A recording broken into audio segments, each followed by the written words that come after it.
श्री भागवत भगवान की है आरती, पापियों को पाप से है तारती।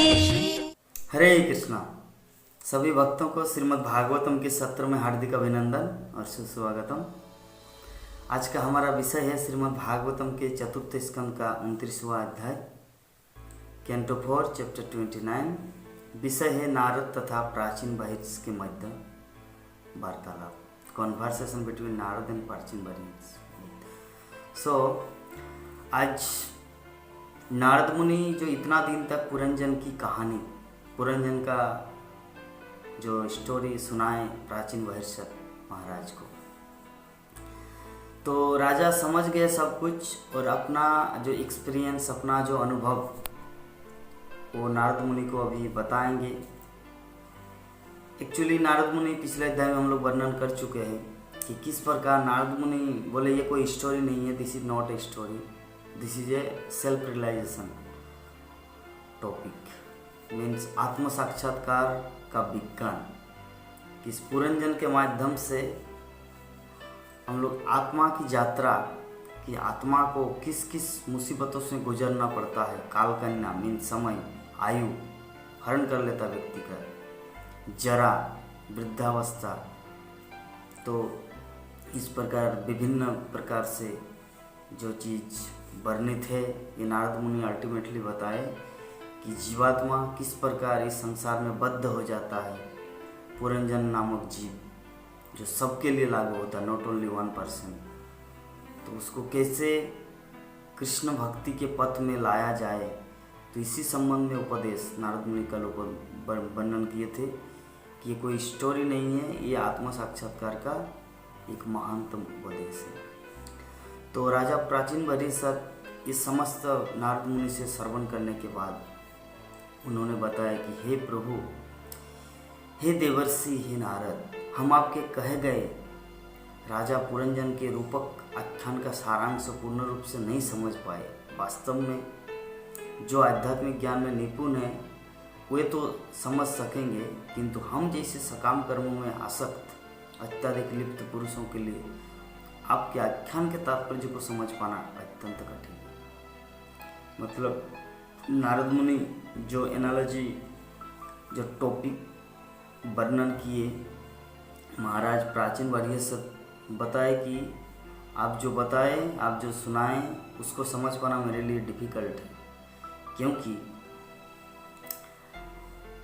वास्तविकता तो ये है कि हम एक सकाम कर्मी मीन्स मेटेरियलिस्टिक पर्सन जो भौतिक भोग में रुचि रखते हैं, और आप जो सुनाए वो है पूर्ण रूप से आध्यात्मिक, स्पिरिचुअल, दिव्य। और दिव्य विषय वस्तु को ही समझ सकता है जो दिव्य ज्ञान में निपुण या दिव्य विषय में या दिव्य भक्ति में लगे हुए हैं। लेकिन सच्चाई तो ये है कि मैं किसी भी उस दिव्य कार्यकलाप, भक्ति संबंधित चीज़ों में रुचि नहीं रखता, जिसके कारण मेरे लिए ये अत्यंत कठिन है इसको समझ पाना। तो इसलिए आप कृपा करके एक सरल तरीके से बताएं, ताकि मैं अपने जीवन में जो कुछ पाना है या जो कुछ पाना चाहिए, आत्म साक्षात्कार, कृष्ण भक्ति, उसको मैं समझ सकूं और अपने जीवन को सार्थक कर सकूं। तो इस प्रकार प्राचीन बहिर्ष की बात को श्रवण करने के बाद नारद मुनि उनको बोले कि हे महाराज प्राचीन बहिर्ष, तुम जानो कि पुरंजन रूपी जीव अपने कर्म के अनुसार विभिन्न रूपों में देहांतर करता रहता है, जो 1, 2, 3, 4 या अनेक पांव वाले या पांव विहीन हो सकते हैं। मतलब नारद मुनि यहाँ पर पुरंजन नामक क्या जीव जो अपनी इच्छा अनुसार, कर्मफल के अनुसार कभी कुत्ता बनता, तो कभी भेड़िया, तो कभी बाघ, तो कभी सियार, तो कभी बिल्ली, तो कभी मनुष्य, तो कभी मछली, तो कभी मगरमच्छ। तो इस प्रकार 84 लाख योनियों में वो जीवात्मा भटकता है अपनी इच्छा के अनुसार। जिस प्रकार का इच्छा है उसी प्रकार का उनको शरीर दिया जाता है। जैसे कोई हवा में उड़ने की इच्छा, फ्लाइट में चढ़ने की ज़्यादा इच्छा है, अगर उसी में वो लगा रहा, जीवन में कृष्ण भक्ति नहीं किया, तो अगले जीवन में उसको गिद्ध बनना पड़ेगा, जो आकाश मार्ग में उड़ता है, बहुत दूर फ्लाइट करता है। और अगर कोई पानी में डुबकी लगाता है, सब समय पानी में ही तैरना चाहता है, कृष्ण भक्ति में कोई रुचि नहीं है, उसके अगले जीवन में मछली बनना पड़ेगा या मगरमच्छ, पानी में तैरेगा। अगर कोई सिर्फ मांस खाने में, खून पीने में व्यस्त है, उसी में रुचि रखते हैं, तो अगले जीवन में उसे बाघ का, सिंह का शरीर दिया जाएगा, ताकि खून को नेचुरल भाव से, स्वाभाविक रूप से आस्वादन कर सके। तो इस प्रकार प्रकृति का जो नियम है बहुत कठोर है। तो इस प्रकृति के नियम विभिन्न जीव इसी देहांतर में लगे रहते हैं, 84 लाख जीव जो नियम है। तो कुछ का पाँव अनेक है और किसी का पाँव नहीं है, इस प्रकार जीव जन्म लेता है। तो इन विभिन्न प्रकार के रूपों में देहांतन करने वाला जीव तथाकथित भोक्ता के रूप में पुरंजन कहा जाता है। तो पुरंजन कौन है? Puranjan not a one person. Puranjan इस प्रकार प्रत्येक जीव के अंदर पुरंजन है कि वो इस प्रकार भटकते भटकते, जीवात्मा के रूप में भटकते भटकते इस प्रकार कभी कभी अपने आप को भोक्ता समझते कि I am the supreme controller, कि मैं इस जगत का मालिक हूँ। तो जिस पुरुष को मैंने अभिज्ञात कहा है, नारद मुनि और आगे वर्णन कर रहे हैं, जो अभिज्ञात, कालकन्या, पुरंजन, ये जो तीन पहले दिन जो स्टोरी, पहले जो टॉपिक हमारा था कि पुरंजन उस शरीर पे बहुत आसक्त था। तो उनका एक मित्र था जिसका नाम था अभिज्ञात, और कालकन्या मतलब समय जो उसका आयु हरण करेंगे, अंत में 100 साल के बाद उसका मृत्यु होगा। तो जिस पुरुष को मैंने अभिज्ञात कहा, नारद मुनि बोल रहे, वो जीव का स्थायी तथा शाश्वत मित्र परमेश्वर भगवान श्री कृष्ण है। हमारे हृदय में जो परमात्मा रूप भगवान कृष्ण बैठे हैं, उसको अभिज्ञात कहा जाता है। वो अभिज्ञात पहले दिन के चैप्टर में हम लोग वर्णन किए थे कि अभिज्ञात उसको अच्छा उपदेश देते कि आप ये करो, वो मत करो, वो अच्छा नहीं है, लेकिन फिर भी पुरंजन उनकी बात को समझ नहीं पाते। उसी प्रकार हम सब जो जीव, हमारी अपनी इच्छा अनुसार हम लोग सिर्फ करते रहते बहुत कुछ, जो नहीं करना चाहिए, ऐसा भी पाप कर्म कर देते हैं। लेकिन हमारे हृदय में जो अभिज्ञात बंधु भगवान श्री कृष्ण बैठे हुए हैं, उसकी बात को नकार देते हैं, उसकी बात को ठुकरा देते हैं। यही है हमारे दुर्भाग्य का कारण। तो चूंकि जीव मतलब जीवात्मा भगवान को भौतिक नामों, गुणों या कर्मों द्वारा नहीं जान सकते, फलतः वो बद्ध जीव के लिए सदैव अज्ञात रहता है। जो बद्ध जीव है वो भगवान की महिमा को समझ नहीं पाता, भगवान के नामों, गुणों, कीर्तनों को समझ नहीं पाते, जिसके कारण वो बद्ध जीव के लिए परमात्मा सदैव अज्ञात रहता है, समझ नहीं पाता, अननोन, अज्ञात ही रहता है। तो जीव की ये प्रवृत्ति है, प्रकृति है कि उसे अपना अच्छा या बुरा भाग्य चुनने का कुछ छूट है, सम परसेंटेज कुछ छूट है उनके जीवन में कुछ करने का, क्या चाहिए क्या नहीं चाहिए। किंतु जब वो परमेश्वर को भुला देते हैं, वो जो इच्छा के कारण जब भगवान को भुला देते हैं, तो प्रकृति के गुण उसे विभिन्न प्रकार के शरीर प्रदान करती है। भगवान को अगर हम लोग न भूलें और कुछ भी करें तो भगवान हमारा मंगल चाहेगा, लेकिन जब हम लोग प्रकृति पर इतना प्रभुत्व जमाना चाहते हैं, भगवान कृष्ण को ही भुला देते हैं, तब क्या होता है, प्रकृति हम लोग को विभिन्न शरीर प्रदान करता है। बिल्ली शरीर दे देते हैं, सांप का शरीर देता है, ज़्यादा ईर्ष्यालु होने से, ज़्यादा क्रोधी होने से सांप का शरीर दिया जाएगा, भटको सांप की जोनी। तो इस प्रकार प्रकृति का नाम बहुत कठिन है, वेरी डिफिकल्ट। इसलिए जो मनुष्य जीवन मिला है, तो हम लोग को अपने आप को गर्व करना चाहिए कि हमें मनुष्य शरीर मिला है, तो जीवन को बस और 84 लाख जोनी में नहीं जाना है, बल्कि भगवान जो चाहते हैं, भगवान के पास, राधा माधव के पास जाना है। तो सतगुणी व्यक्ति, 3 तरह के व्यक्ति होते हैं इस संसार में। जो सतगुणी होता है, बुद्धिमान प्रकृति के व्यक्ति, वो देवताओं के लोक में जाते हैं, मीन्स देवता बन जाते हैं, स्वर्ग लोकों को। और जो रजोगुनी होता है वो इसी मनुष्य लोक में, इस पृथ्वी लोक में वास करते हैं, इसी जगत में भटकते हैं। और जो तमोगुनी है वो पशु जगत में चले जाते हैं। पशु, मनुष्य और देवता।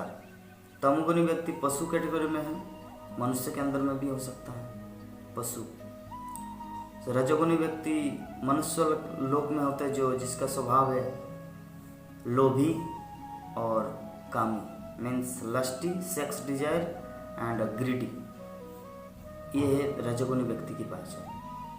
और सतोगुनी का अर्थ होता है जो पूजा पाठ में लगे हैं, भगवान की भक्ति में लगा है, आराधना करते, भगवान का पवित्र नाम का जप करते हैं, तो उसे सतोगुनी व्यक्ति जो वैदिक नियमों के पालन में रुचि लेते हैं। तो जब जीव, सच्चाई है नारद मुनि अंत में प्राचीन भविष्य को यही चीज बता रहे कि जीव उस कुत्ते के समान है, डॉग के समान, उस कुत्ते के समान है जो भूख से परेशान होकर भोजन पाने के लिए इस द्वार से उस द्वार सिर्फ दौड़ता रहता, भटकता रहता है, द्वार द्वार जाता है। कभी उसे खाना मिलता है तो कभी नहीं। तो उसी प्रकार जीवात्मा कभी नरक जाते हैं, खाना नहीं मिलता, कभी स्वर्ग जाते हैं, बहुत सारा खाना मिल जाता है पेट भर के। तो इस प्रकार जीवात्मा 84 जोनियों में, 84 लाख जोनियों में भटकते रहता है, परेशान होता है, दुख पाता है। तो जब भगवान श्री कृष्ण दयालु परमेश्वर जीवात्मा की इस दशा को देखते तो करुणावश, अहेतु की कृपावश उस जीवात्मा को एक स्टेज देता है।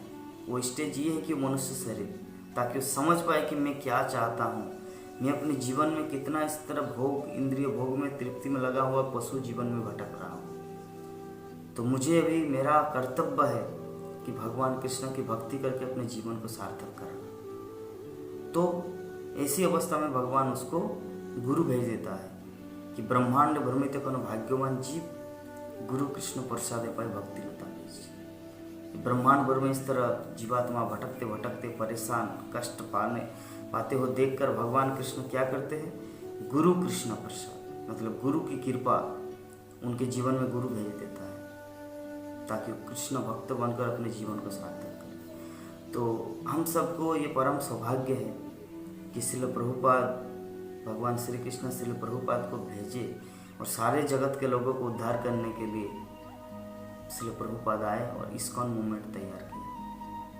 तो अतः हम सबका परम कर्तव्य है कि श्रील प्रभुपाद के इस्कॉन आंदोलन में भाग ले, अपने जीवन को सार्थक करे और दूसरों को भी जीवन सार्थक करने का अवसर प्रदान करे। इस्कॉन श्रील प्रभुपाद जो इस्टेब्लिश किए, बहुत ही सरल प्रोसेस है।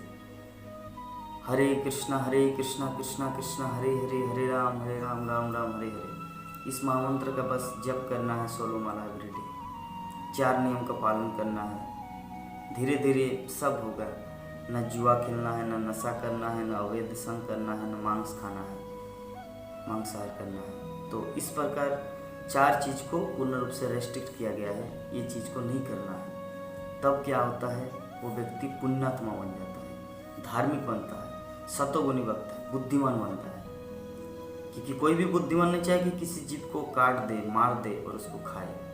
जो मूर्ख होता है, पशु होता है, वही दूसरे को मारता है। लेकिन मनुष्य विवेक शक्ति है, उसको पता है कि एक चींटी हमारे शरीर में काटने से कितना दर्द होता है, एक मच्छर काटने से कितना दर्द होता है। तो जीवात्मा को अगर हम लोग चाकू लेके, तलवार लेके काट दे और उसका मांस भक्षण करे, कितनी बड़ी दुर्भाग्य है मनुष्य समाज का, पशु जगत जैसा।